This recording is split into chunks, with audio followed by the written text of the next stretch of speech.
আসসালামু আলাইকুম ওয়া রাহমাতুল্লাহি ওয়া বারাকাতুহু। সুপ্রিয় দর্শক, আজকে আমরা মশক করে মুখস্থ করব সাইয়্যিদুল ইস্তিগফার। শব্দে শব্দে ভেঙে ভেঙে আরবি উচ্চারণ, বাংলা উচ্চারণ এবং অর্থ দিয়ে দিয়েছি আমি। তো প্রিয় দর্শক, এই সাইয়্যিদুল ইস্তিগফার তথা গুনাহ মাফের শ্রেষ্ঠ ইস্তিগফারের ফজিলত সম্পর্কে আমরা মশকের শেষে আলোচনা করব। অতএব আমরা মুখস্থ করে নিই প্রথমে এই সাইয়্যিদুল ইস্তিগফার। তো যাদের মুখস্থ নাই তারা তো দেখবেন, আর যাদের মুখস্থ রয়েছে শুদ্ধ করার জন্য এই ভিডিওটি শেষ পর্যন্ত দেখার আমন্ত্রণ জানিয়ে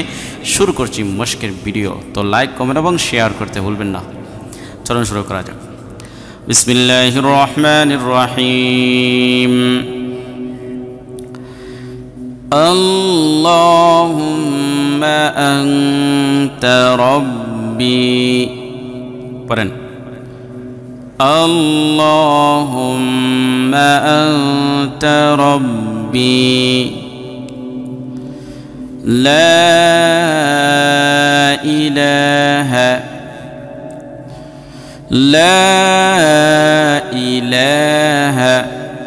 ইলাহা এরকম পিছন থেকে আল্লাহুম্মা আনতা রাব্বি লা ইলাহা ইল্লা আনতা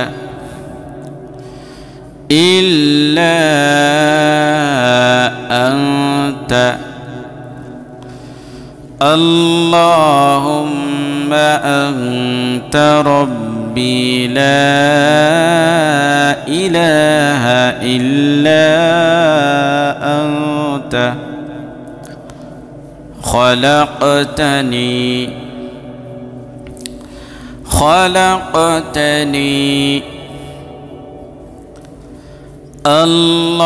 আল্লাহুম্মা আনতা রাব্বি লা ইলাহা ইল্লা আনতা খলাকতানি। আবার আল্লাহুম্মা আনতা রাব্বি লা ইলাহা ইল্লা আনতা খলাকতানি ওয়া আনা আবদুকা। পড়েন, ওয়া আনা আবদুকা ওয়া আনা আলা আহদিকা ওয়া আনা আলা আহদিকা। পিছন থেকে ওয়া আনা আবদুকা ওয়া আনা আলা আহদিকা ওয়া ওয়া'দিকা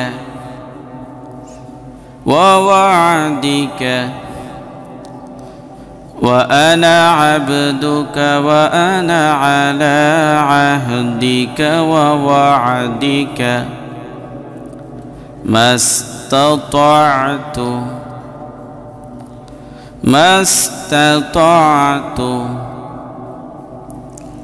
وأنا عبدك وأنا على عهدك ووعدك ما استطعت وأنا عبدك وأنا على عهدك ووعدك ما استطعت أعوذ بك من شر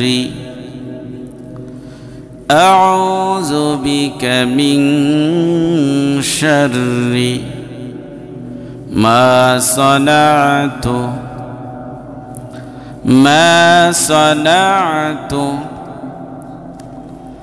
أعوذ بك من شر ما صنعت أعوذ بك من شر ما صنعت أبوء لك بنعمتك علي. تجبن أبوء لك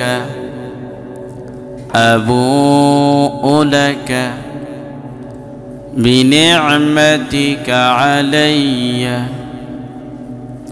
بنعمتك علي أبوء لك بنعمتك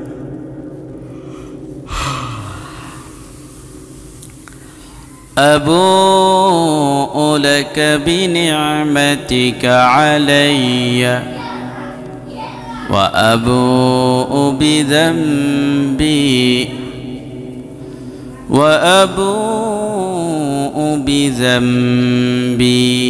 বিযামবি এটা নুন সেকেন্ডের পরে বা আসছে এজন্য এই নুনটা মিম দ্বারা পরিবর্তন হবে বিযামবি হবে আবুউ লাকা বিনি'মাতিকা আলাইয়া ওয়া আবুউ বিযামবি আবার أبوء لك بنعمتك علي وأبوء بذنبي فاغفر لي فإنه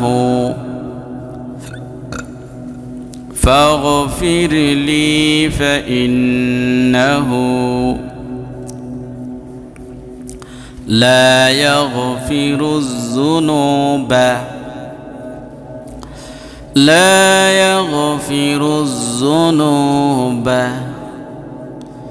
فاغفر لي فإنه لا يغفر الذنوب إلا أنت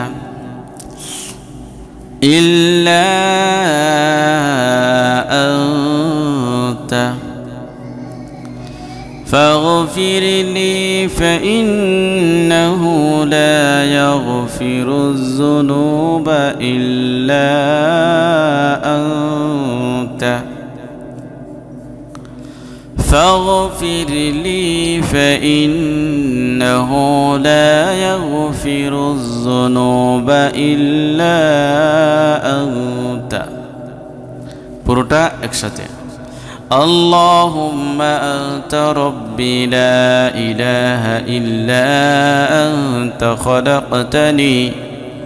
وأنا عبدك وأنا على عهدك ووعدك ما استطعت أعوذ بك من شر ما صنعت أبوء لك بنعمتك علي وأبوء بذنبي فاغفر لي فإنه لا يغفر الذنوب إلا أنت اللهم أنت ربي لا إله إلا أنت خلقتني وأنا عبدك وأنا على عهدك ووعدك ما استطعت أعوذ بك من شر ما صنعت أبوء لك بنعمتك علي وأبوء بذنبي فاغفر لي فإنه لا يغفر الذنوب إلا أنت প্রিয় দর্শক ক্রমপ্রার্থনার শ্রেষ্ঠ যে এই যে সাইয়্যিদুল ইস্তিগফার রয়েছে এটার ফজিলত সম্পর্কে আমরা হাদিস শুনে নেই রাসূলুল্লাহ সাল্লাল্লাহু আলাইহি ওয়াসাল্লাম ইরশাদ করেছেন যে ব্যক্তি সুদৃঢ় বিশ্বাসের সঙ্গে সকালে সাইয়্যিদুল ইস্তিগফার পাঠ করবে একবার সে যদি সন্ধ্যা হওয়ার আগে মারা যায় তবে সে জান্নাতে প্রবেশ করবে